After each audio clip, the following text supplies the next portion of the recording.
Well, we finished the carvings, got both of these here. This one I've gone ahead and burned the detail on, and we'll do that on the other one here in just a second. I just wanted to show you, here's a good tip, make you a couple of these things just using an old piece of dowel or something, and get you a screw and epoxy it in the end.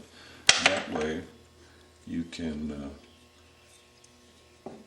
find a place that's not going to be obvious in your carving and screw it in there, and it'll give you something to hold this thing as you're working with them, painting them, because you don't want to handle them with your hands. You'll get all kinds of oil and dirt on them.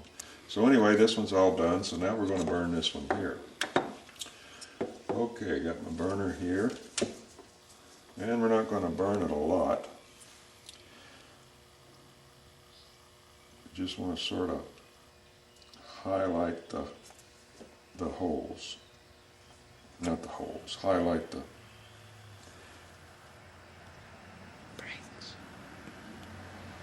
bone plates.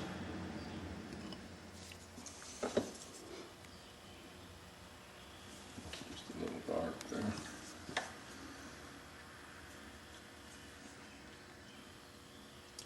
On your eyes, make sure you rough them up a little on the edges. See how much better that looks than if it was just perfectly straight and smooth.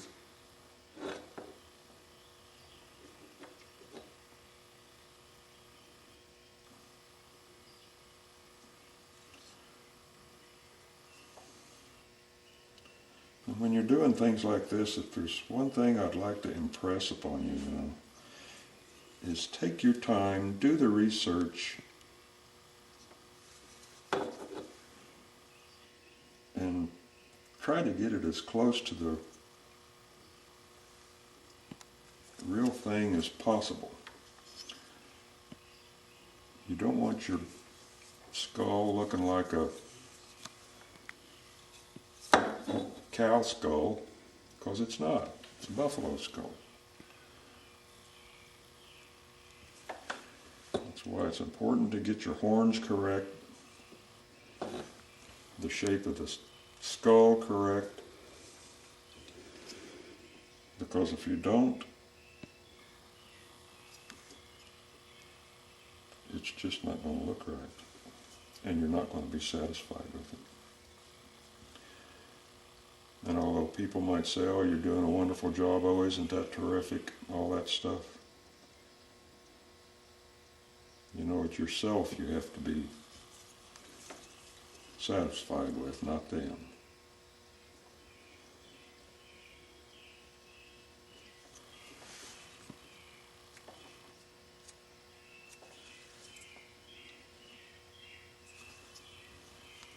I just noticed something I haven't drilled through there yet. Well, golly. I can't remember if we did that. I think we did that. This is my backup skull here.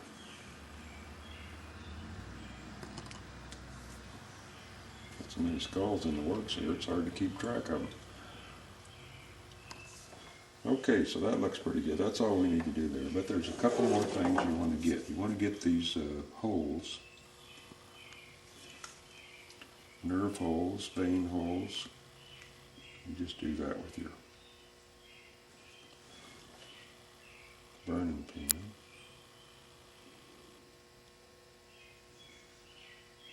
Makes all the difference in the world to getting those things in there.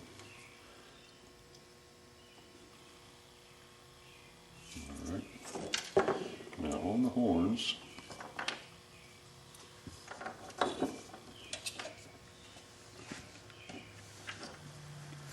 same thing on the horns. You don't want to have all these even surfaces. They're kind of rough.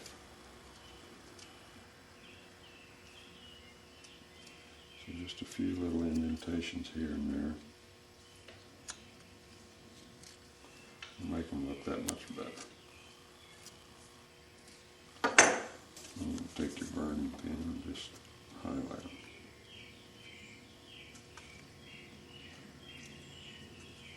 This is going to be painted black, so it's really not critical that you.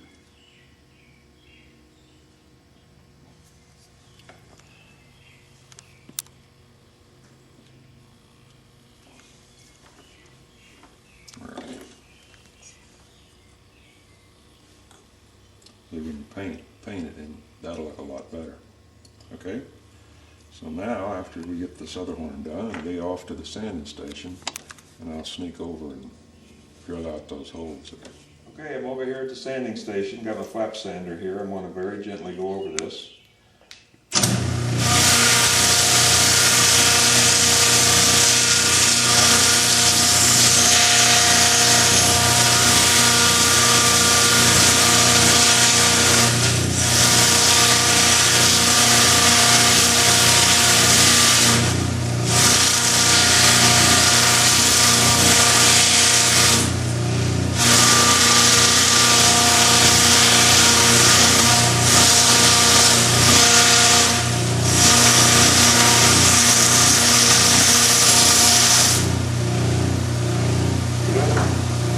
My horns, always support the end of your horn.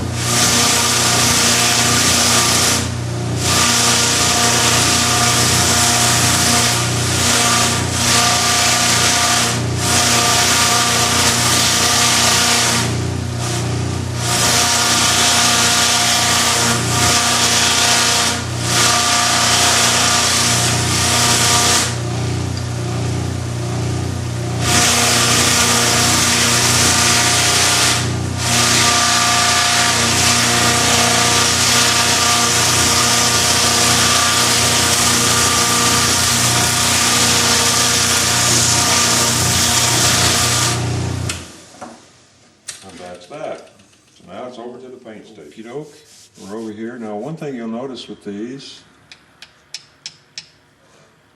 is the horns aren't exactly the same. And even this one skull looks like it's a little larger than the other. That's okay, because no buffalo skull is exactly the same as the other buffalo skull, but yet the anatomy is correct. That's the important thing, is the anatomy. You know, every once in a while you have to stop and take a look at your piece and see how you're doing compared to what it is in real life, if that's what you're trying to capture. And that's what we're doing here. Okay? So just take a second and review yourself as you're going along. Alrighty. Notice this one here has a little more bump on the top of his head than the other one, but it still looks okay. Anyway, let's get going here. Now, first thing I'm going to do is take my horns off.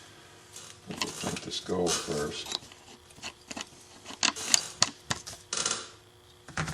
Get out my water. Well, actually, I'll just take these and dip them in there, just like that.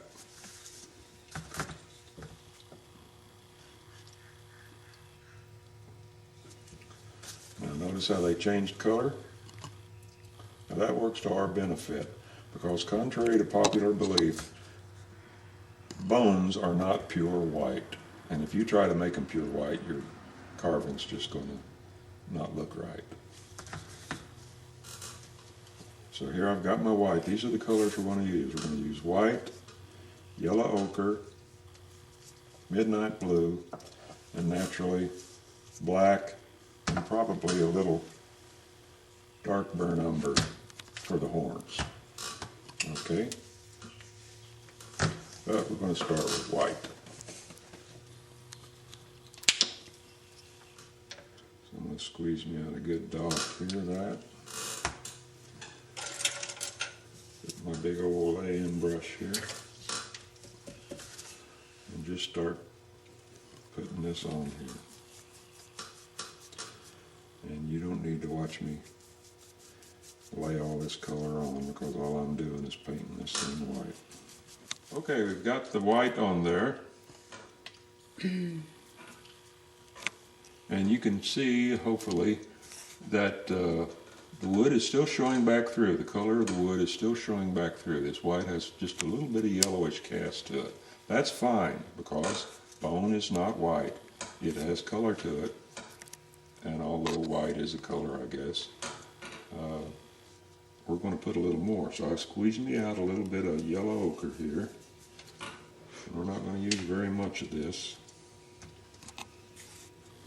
We're just going to use a little of it to highlight certain areas of the skull. I just want to wash it out.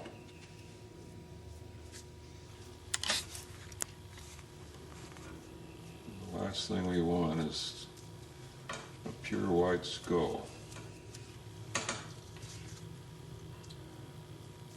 The color of the prairie is dry and yellow except in the springtime. So you got to sort of place your figure or what you're doing in the situation that it would be in real life. So this guy is laying out on the prairie. It's hot. It's dry. It's yellow. So that's what we're going to make it. See there, it already makes it look better. Now, what else do we have out on the prairie? Well, up there in Montana, it's where his skull is. What's Montana known for? Well, it's the big sky country, so we've got lots of sky up there. So, like my old art teacher said, you've got to paint reflections of what is surrounding your figure. So we've got sky, and the sky is blue. So we're going to put a little blue on this piece to indicate that there's some blue Montana sky out there.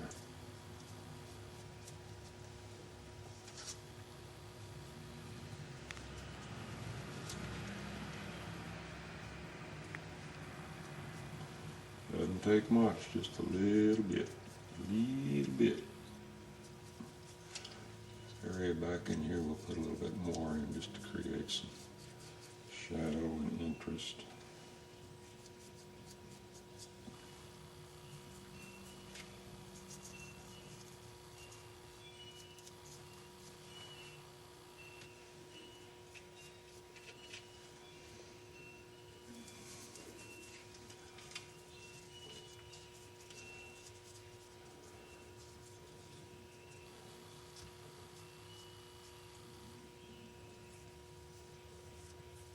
Down in that crack there.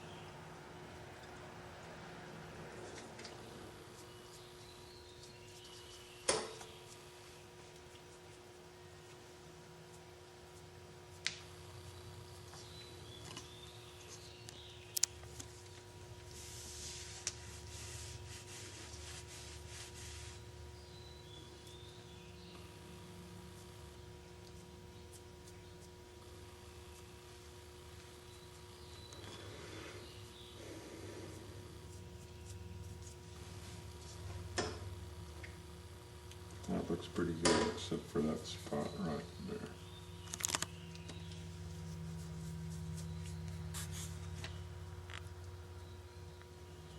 Lots of sky on the high points. That looks pretty good, I think. Put a little extra blue down in here. Bring that forward. And underneath here, this will probably never show. We'll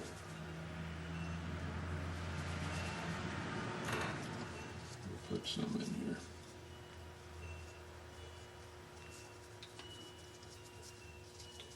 Just in case someone happens to pick this thing up and look underneath.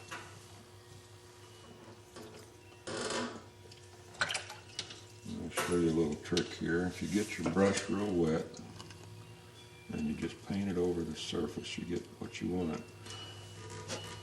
Is you want water down in all those little cracks. Get your fine brush, get you a little darker color.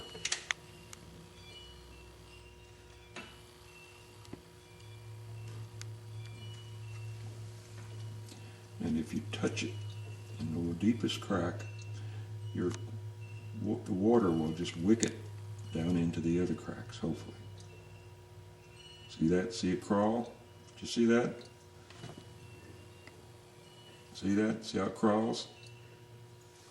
That's how you can highlight areas without, having to paint into them. So let's just review that again. First of all, we're going to sort of flood the area with water. Make sure we don't have any bubbles in there. Get a little bit of the paint. Doesn't take much. And you want to touch the deepest crevice, right there. See how that wicked? Really wicked there. See, it just crawls around. And you can do the same on these cracks. See, well, now if you notice it didn't crawl, that's because it wasn't wet. So we'll wet it down. We'll take a little of the color and we'll just touch it. Right there, see?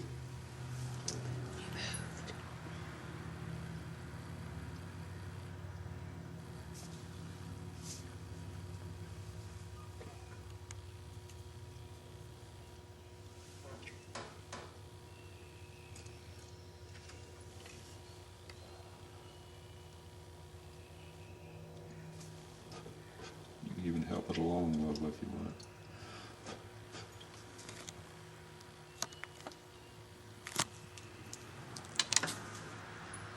I'll even do it here by those nerve holes.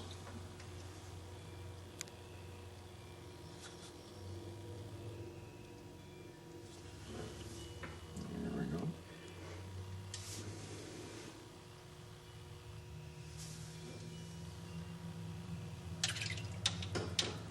Okay, so now we got our white on there, so the next step is the black for the eyeballs.